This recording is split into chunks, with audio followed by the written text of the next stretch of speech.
It was a tough day to try to get the little 289 to run again. We got the cam installed, all that stuff, went to go crank it. Nothing, I'm talking about nothing went right. Everything rubbed, scraped, where we put the correct flywheel in it, just a big bunch of mess. Okay, we think we figured out what's making it sound like it's in a bind.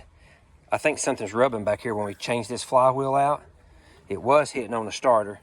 And again, I'm just gonna have to talk us through it with some pictures or something other, because we've been thrashed at this thing and yeah, so, but it'll be all right. It's all good. 265. I can blow on the big block in this 70 smell with nothing but rust. Steve was giving me a hard time about all this Ford stuff, but we found the grinding and probably the whole problem with the motor and everything. We was panicking. The dang, what do you call this thing?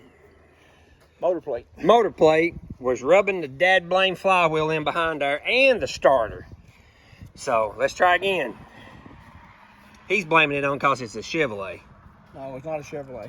Because it's not a Chevrolet. Oh. Yeah, there you go. Boom. When you see the complete video of this day, you're not going to believe it, but literally everything went wrong.